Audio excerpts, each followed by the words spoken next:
हंगामा आज दिल्ली असेंबली में भी हुआ और जमकर हुआ। दिल्ली विधानसभा का बजट सेशन आज शुरू हुआ। परंपरा के मुताबिक एलजी वीके सक्सेना ने सदन को संबोधित करना शुरू किया, लेकिन उसी दौरान बीजेपी के विधायकों ने नारेबाजी शुरू कर दी। अरविंद केजरीवाल के इस्तीफे की मांग को लेकर नारे लगाने शुरू कर दिए।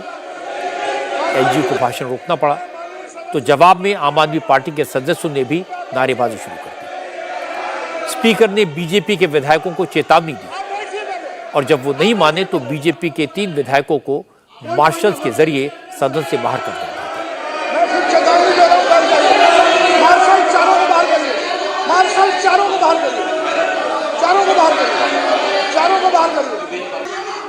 बीजेपी के विधायकों ने सदन के बाहर अपना विरोध जारी रखा। इसके बाद उपराज्यपाल वीके सक्सेना ने अपना भाषण पढ़ा। चूंकि एलजी का भाषण तो सरकार लिखती है, इसलिए जो केजरीवाल की सरकार ने लिखा वही एलजी ने पढ़ा। केजरीवाल सरकार के काम गिनाए, सरकार के काम की तारीफ की। उपराज्यपाल ने कहा, पिछले 8 साल में सरकार ने पारदर्शिता से काम किया, अनेक रुकावटों के बावजूद काम किया। एलजी भाषण पढ़ रहे थे और केजरीवाल बैठे बैठे मुस्कुरा रहे थे। जब वीके सक्सेना विधानसभा पर बाहर निकले तो उनसे दिल्ली सरकार के साथ खींचतान को लेकर सवाल पूछे गए। जवाब में वीके सक्सेना ने एक शेर सुनाया। उन्होंने कहा, पिछले कुछ वक्त में बहुत सी मर्यादाएं तोड़ी गई हैं, लेकिन इससे रिश्ते खत्म नहीं होते। इसमें कोई शक नहीं है कि पिछले कुछ दिनों में कुछ जो मर्यादाएं होती हैं बोलने की वो टूटी हैं। लेकिन एक बात मैं कहना चाहूंगा, एक पेड़ ने बड़ी खूबसूरत बात कही है हवा के लिए, वो मैं यहाँ पर कहकर आपके सवाल का जवाब दे रहा हूँ कि रोज गिराती है पत्ते मेरे, फिर भी हवाओं से टूटते नहीं रिश्ते मेरे। तो रिश्ते बने रहेंगे ऐसा? बिल्कुल बने रहेंगे। ये हमारी सरकार है, हमारे रिश्ते कैसे खराब हो सकते हैं? जिस वक्त उपराज्यपाल ने यह बात कही उस वक्त अरविंद केजरीवाल उनके बगल में खड़े थे। वीके सक्सेना के जाने के बाद केजरीवाल ने कहा कि उपराज्यपाल ने छोटी बात कह दी, सबको लोकतंत्र की इज्जत करनी चाहिए। उपराज्यपाल 2 करोड़ लोगों की चुनी हुई सरकार को काम नहीं करने दे रहे। केजरीवाल ने बीजेपी विधायकों के हंगामे की भी निंदा की। केजरीवाल ने कहा कि बीजेपी विधायकों ने सदन के नियमों को नहीं माना, अब उन पर कार्रवाई होगी। उन्होंने अपने भाषण में ये भी कहा कि कई अड़चनें आई और उन सभी अड़चनों के बावजूद सरकार ने बहुत अच्छा काम किया। तो सरकार के अंदर किस्म किस्म की इंटरफेरेंस हम लोग देख रहे हैं किस तरह से की जा रही है। सरकार का काम, चुनी हुई सरकार को काम ना करने देने के लिए किस तरह से परेशान किया जा रहा है। लेकिन सारी परेशानियों को लांघते हुए जनता को साथ लेके आम आदमी पार्टी की सरकार अच्छा काम कर रही है। ये न केवल दिल्ली के लोग, पूरे देश के लोग मानते हैं। मैं समझता हूँ ये छोटी बातें हैं। जनतंत्र की इज्जत करनी चाहिए। 2 करोड़ लोगों ने अगर किसी सरकार को चुन के भेजा है तो उस सरकार को काम करने देना चाहिए। उस सरकार को अगर आप काम नहीं करने देंगे, तरह तरह की अड़चनें अड़ाएंगे, तो ये सही नहीं है। रूल्स के मुताबिक एलजी के भाषण के दौरान डिस्टर्बेंस करना एक तरह से मर्यादा के खिलाफ है, एक तरह से हाउस का कंटेम्प्ट है। तो उसके ऊपर अभी एक प्रस्ताव सारे सदन ने पास किया है कि इस पूरे मामले को उचित कमेटी को भेजा जाएगा कि एलजी के भाषण के दौरान इस तरह से डिस्टर्बेंस नहीं करनी चाहिए थी। एलजी के अभिभाषण के दौरान हंगामा करने वाले बीजेपी विधायकों के खिलाफ सदन में मिनिस्टर सौरभ भारद्वाज एक प्रस्ताव लेकर आए। इस प्रस्ताव में कहा गया कि सदन में जो हुआ वो परंपरा के खिलाफ है, इस मामले को एथिक्स कमेटी को भेजा जाए। यह प्रस्ताव पास हो गया और अब इस मामले की जांच एथिक्स कमेटी करेगी।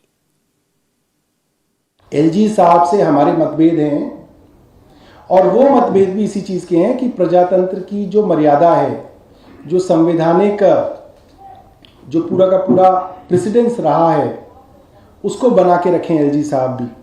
और हम उनसे यही बात कहते हैं कि संविधान में ये लिखा है तो आप इसी तरीके से करिए, कानूनों के हिसाब से चलें। तो आज एलजी साहब के अभिभाषण के समय पे भारतीय जनता पार्टी के कुछ मेंबर्स ने बहुत हंगामा किया। एलजी साहब उस वक्त हाउस में खड़े हुए थे, उसके बावजूद भी हंगामा जो है उनका चलता रहा। तो जो शेड्यूल 5 है इसमें कोड ऑफ कंडक्ट है, code of conduct for members during LG's address. तो उसके मुताबिक अगर कोई भी आदमी, कोई भी मेंबर इस तरह से ऑब्स्ट्रक्शन करता है, खड़ा होता है, वॉकआउट करता है, नारेबाजी करता है, पॉइंट ऑफ ऑर्डर की बात करता है जो बार बार जो है विपक्ष के नेता कर रहे थे, तो ये जो है हाउस की अवमानना इसको माना जाएगा और हाउस जो है इसको मोशन पास करके डील कर सकता है। तो हाउस ने आज जो है मोशन पास करके, हालांकि हाउस मोशन पास करके आज भी इनके लिए जो है पनिशमेंट सुना सकता था, ये हाउस के पास ये स्वतंत्रता थी, मगर हाउस ने इसको एथिक्स कमेटी में भेजा है ताकि एथिक्स कमेटी इसके ऊपर जांच करके जो है अपनी सिफारिश जो है हाउस को दे। आज एलजी ने विधानसभा में केजरीवाल की सरकार के काम की तारीफ की। ये एक टेक्निकलिटी है, इसका मतलब ये नहीं कि दोनों के रिश्ते अच्छे हो गए हैं, क्योंकि आज ही अरविंद केजरीवाल ने एलजी की तरफ से दिल्ली नगर निगम में अपॉइंट किए गए 10 एल्डरमैन की नियुक्ति को सुप्रीम कोर्ट में चुनौती दे दी। इसके बाद मनीष सिसोदिया को डिप्टी चीफ मिनिस्टर के तौर पर जो सरकारी घर मिला हुआ था उसकी जगह मंत्रिमंडल में शामिल की गई आतिशी को अलॉट किए करने की खबर आई। इसके लिए भी आम आदमी पार्टी ने एलजी पर खबर लीक करने का इल्जाम लगा दिया। कहा एलजी ने जानबूझकर इस खबर को सियासी ढंग से लीक किया, जबकि यह रूटीन फैसला था। और यह बात तो किसी से छुपी नहीं है कि केजरीवाल और उनकी पार्टी के मेंबर एलजी को हर वक्त कोसते हैं, सरकार को काम न करने देने का इल्जाम लगाते हैं, एलजी को बीजेपी का एजेंट बताते हैं। इसलिए आज जिन लोगों ने बीजेपी को एलजी के भाषण के वक्त नारेबाजी करते और आम आदमी पार्टी के विधायकों को एलजी का सपोर्ट करते हुए देखा, वो हैरान रह गए। लेकिन ये सिर्फ आज के लिए था, क्योंकि बीजेपी के लोग भी जानते हैं और आम आदमी पार्टी के लोग भी कि एलजी वही पढ़ रहे हैं जो केजरीवाल पढ़वाना चाह रहे हैं। इसलिए एलजी और केजरीवाल की जुगलबंदी सिर्फ विधानसभा के भीतर दिखाई दी और विधानसभा के बाहर आते ही दोस्ती खत्म हो गई। विधानसभा के बाहर बीजेपी और आम आदमी पार्टी के बीच मनीष सिसोदिया की गिरफ्तारी को लेकर जमकर जुबानी जंग हुई। असल में मनीष सिसोदिया को आज अदालत ने फिर से 5 दिन के लिए ईडी की कस्टडी में भेज दिया। आज ईडी की कस्टडी खत्म होने के बाद सिसोदिया को रॉस एवेन्यू कोर्ट में पेश किया गया और ईडी ने मनीष की 7 दिन का रिमांड और मांगा। ईडी की तरफ से कहा गया कि मनीष सिसोदिया से और पूछताछ करनी है। आरोपी राहुल सिंह, दिनेश अरोड़ा और अमित अरोड़ा के अलावा सी अरविंद से उनका आमना सामना करवाना है। इसके अलावा इस बात की जांच भी करनी है कि शराब घोटाले की जांच के आदेश के बाद मनीष सिसोदिया ने 14 फोन क्यों बदले।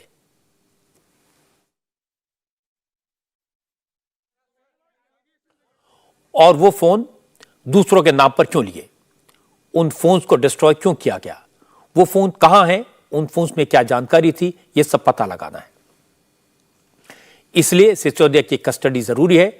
लेकिन सिसोदिया के वकील ने ईडी की मांग का यह कहकर विरोध किया कि सिसोदिया से पिछले 7 दिन में सिर्फ 11 घंटे पूछताछ हुई और 4 लोगों से ही कन्फ्रंट कराया गया, जबकि कोर्ट से कहा गया था कि 7 लोगों से आमना सामना कराना है। कुछ सिसोदिया ने कहा कि फर्स्ट हाफ में पूछताछ के लिए बैठा रहता हूं, सेकंड हाफ में सिर्फ आधे घंटे पूछताछ करते हैं। लेकिन ईडी की तरफ से दी गई दलीलों के आधार पर कोर्ट ने सिसोदिया को 5 दिन के लिए ईडी के रिमांड पर भेज दिया। जैसे कोर्ट का फैसला आया तो केजरीवाल की पार्टी के सांसद राघव चड्ढा और संजय सिंह ने आरोप लगाया कि यह सब बीजेपी के इशारे पर हो रहा है। मनीष सिसोदिया के साथ आतंकवादियों जैसा सलूक हो रहा है।